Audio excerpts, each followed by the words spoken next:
پاکستان میں ایک شادی ہوئی 200 کروڑ یا 2000 کروڑ جو بھی ہے، کیونکہ وہ سب سے مہنگی شادی نہیں ہے، امبانی تو 4000 کروڑ خرچ کر چکا ہے جو کہ اس کی آمدنی کا 0.35% تھا. تو پاکستان کا کوئی ٹائر مینوفیکچرر کے اونر کے بیٹے کی اسی لیول کے کسی اور ایک بزنس مین کی بیٹی سے شادی ہوئی، کروڑوں روپیہ خرچہ کیا گیا، جہاں پر گانے والوں کو سنگرز کو 1 کروڑ روپیہ دیا گیا. وہاں پر ایک بات بے انتہا افسوسناک نیوز میں آئی، وہ یہ ہے کہ مولانا طارق جمیل، جن کے صرف تبلیغی جماعت کے لوگ فین نہیں ہیں، ہمارے جیسے لوگ اتنے فین ہیں ان کے کہ کمانڈمنٹس میں نے کئی ان کے کوٹس نقل کیے ہیں اس کے اندر. تو اس سے اندازہ لگائیے کہ وہ کس پائے کے عالم دین ہیں.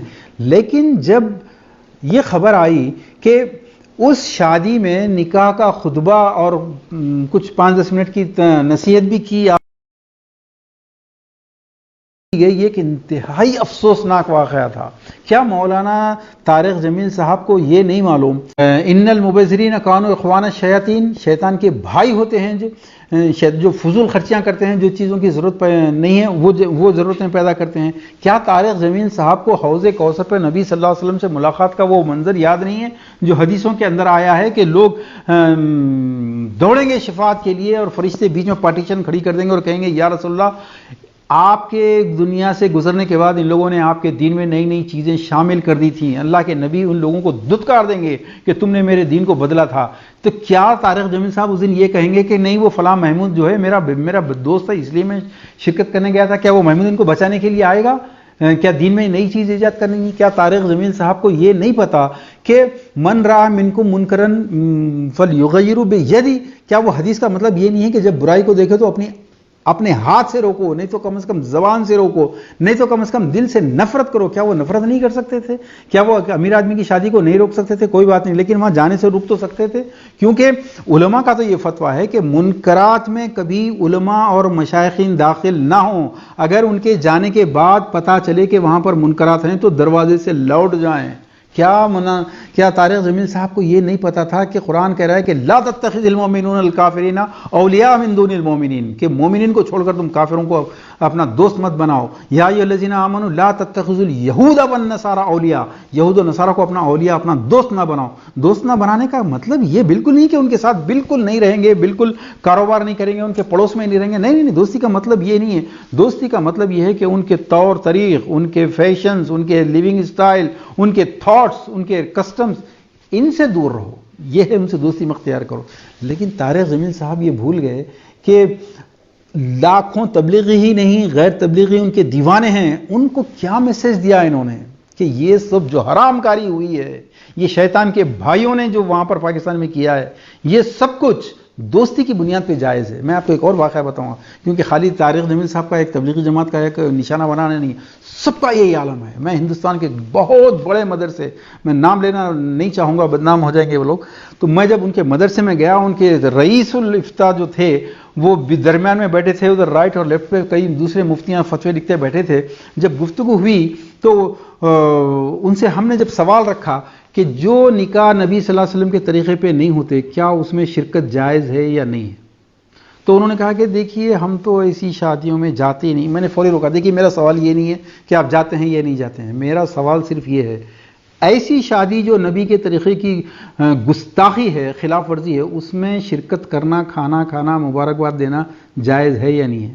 انہوں نے جواب دیا دیکھیے 10 شادی کے رخے آتے ہیں، ساری منکرات ہوتی ہیں، ہم تعلقات کی وجہ سے مجبوری میں 1 یا 2 میں جاتے ہیں. تو وہاں پر ایک سوال اٹھایا ہم نے کہ آپ 10 کی 10 منکرات والی شادیوں میں سے 1 یا 2 میں تعلقات کی مجبوری کی وجہ سے جاتے ہیں، باقی جو منکرات والی شادیاں ہو رہی ہیں وہاں پر وہ مفتی صاحب کا دوست ہے، ایک شادی میں وہ مفتی صاحب کے تعلقات ہیں، فلاں شادی میں وہ مفتی صاحب کے تعلقات ہیں. 10 کے 10 کی شادیاں اپروو ہو گئیں، پوری کی پوروں کو انڈورسمنٹ مل گیا.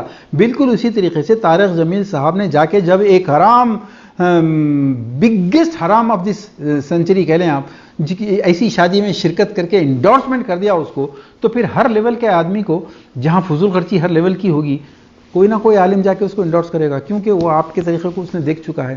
اور میں جیسے کہہ رہا ہوں کہ یہ خالی ایک کا نہیں ہے، سب کا مسئلہ یہی ہے دوستو. اس وقت جو حقیقی قرآن کی سڑک ہے، حقیقی سنت کی سڑک ہے، وہ لاک ڈاؤن کی سڑک کی طرح ویران پڑی ہوئی ہے. متوازی سڑکیں بہت ساری چل رہی ہیں، ساری آباد ہیں یہاں سے وہاں تک کے.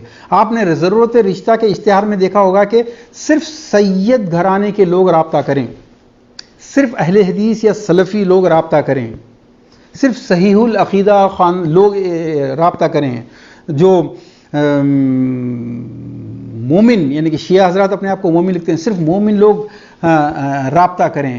یہ جو لکھتے ہیں اس کا مطلب کیا ہوتا ہے؟ اس کا مطلب یہ نہیں ہوتا کہ نکاح اگر ان کی پسند کے مطابق ویسی لڑکی یا ویسا لڑکا مل جائے تو کوئی جہیز نہیں ہوگا، کوئی شادی، کوئی ہندوانہ رسم نہیں ہوگی، کوئی مشرکانہ رسم نہیں ہوگی.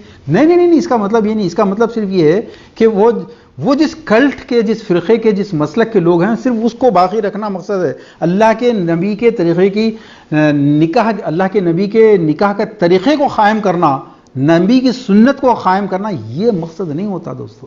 اس کا ثبوت یہ ہے کہ آپ جا کے کسی بھی شادی خانے میں دیکھیے، وہ جو کتاب اللہ کتاب و سننا، کتاب اللہ کتاب و سننا کہتے ہیں، ان کی شادیاں بغیر لڑکی کے باپ سے کھانا لیے بغیر ہو ہی نہیں سکتی. کیا یہ لوگ عربوں سے جو متاثر ہیں، عربوں کی شادیوں کو کیوں نہیں دیکھنا چاہتے یہ لوگ؟ عرب کے پاس محکمے میں جب نکاح ہو جاتا ہے تو کیا کبھی کسی سعودی، کسی کویتی، کسی اماراتی، کسی بھی عرب کے نکاح کے بعد ودائی کے وقت ولیمے کے علاوہ کوئی اور کھانا کبھی دیکھا آپ نے؟ نہیں. ولیمہ ایڈوانس میں ہوتا ہے، ایک ہی کھانا ہوتا ہے. لیکن ہمارے ہاں دیکھ لیجیے آپ، کتاب اللہ کتاب و سننا پہ جھگڑے تو بہت کریں گے، لیکن لڑکی کے باپ سے کھانا لیے بغیر ان کی شادی نہیں ہو سکتی. وہ لوگ جو داڑھی کے ایک بال کے معاملے میں کمپرومائز کرنا نہیں چاہتے، وہ لوگ جو امام کی داڑھی چھوٹی ہے یا داڑھی کٹاتا ہے امام تو اس کے پیچھے ہی نماز جائز نہیں کا فتویٰ دیتے ہیں، وہ جہیز کے بغیر نکاح کرنا نہیں چاہتے. وہ جو مومن کہتے ہیں، جو غم حسین کے اندر مار مار کے اپنے سینے زخمی کرتے ہیں، وہ ان کے گھر کی شادیوں کو وہ لوگ قاسم اور شبیر کی طرح شادیاں نہیں کرنا چاہتے. ان کو وہی مشرکانہ طریقے پہ چاہیے شادیاں. اور وہ جو عاشقان رسول کے مجموعے ہیں، میلاد کے جلوس نکال کر دشمنوں کے دلوں پہ ہیبت طاری کر دیتے ہیں. لیکن یہ طے کر چکے ہیں کہ شادی نبی کے طریقے کے اوپر نہیں ہوگی، فاطمہ کے طریقے پہ نہیں ہوگی. وہی جہیز ہوگا، وہی کھانا ہوگا، وہی منگنی کا کھانا ہوگا، پہلی ڈیلیوری کا خرچہ لڑکی کے باپ سے وصول کیا جائے گا. ہاں 2 to 3% لوگ ہیں جو مکمل نبی کی سنت پر کرتے ہیں، سب میں ہیں. تو میں ان لوگوں کو سلام کرتا ہوں، لیکن 98% لوگوں کے دماغوں سے یہ جہیز کو نکالنا ناممکن ہے. بس میں آخری میں ایک ہی آپ سے ریکویسٹ کرنا چاہتا ہوں کہ دوستو، آج کی شادیوں نے، یہ جہیز کے بھکاریوں نے، یہ جھوٹ بولنے والوں نے کہ ہم کو کچھ نہیں چاہیے، لڑکی والے زبردستی دیے، ان لوگوں کی وجہ سے صرف کفو کے احکامات ہی نہیں، پورے قرآن و حدیث کے احکامات الٹ چکے ہیں. آپ اس کو چینج نہیں کر سکتے. آپ معاشرے کو اس دور میں لے کے نہیں جا سکتے جہاں نبی کی شادی ہوئی، جہاں نبی کی بیٹیوں کی شادیاں ہوئے تھے. لیکن آپ اتنا تو کر سکتے ہیں کہ ایسی شادیوں کا دعوت نامہ جب آئے تو ان کے ساتھ رشتہ رکھنا ہے یا توڑنا ہے، فیصلہ آپ کیجئے. جو لوگ نبی سے رشتہ نہیں رکھنا چاہتے، آپ ان سے رشتہ کیوں رکھنا چاہتے ہیں؟ جو نبی کی سنت کو نہیں ماننے کے لیے شدت پسندی پہ اتر آئے ہیں، ان کی دعوت کا بائیکاٹ کرنا شدت پسندی نہیں ہے، یہ اپنے ایمان کو بچانا ہے دوستو. اور ایسے لوگوں کی شادیوں کے دعوت ناموں کو، رخیں کو انکار کیجئے، ریجیکٹ کیجئے، اپنے ایمان کو بچائیے، اپنی آخرت کو بچائیے اور کفو کے احکامات کو دنیا میں قائم کیجئے. آپ کی اولاد کی کامیاب ترین شادیاں، ان کے کامیاب خوشحال خاندانوں کے قیام کرنے کا یہ کام آپ کر سکتے ہیں صرف اسلام کے شادی کے احکامات کو، پری میرج کاؤنسلنگ کے احکامات کو، پوسٹ میرج کاؤنسلنگ کے احکامات کو نافذ کر کے. وآخر دعوانا ان الحمدللہ رب العالمین.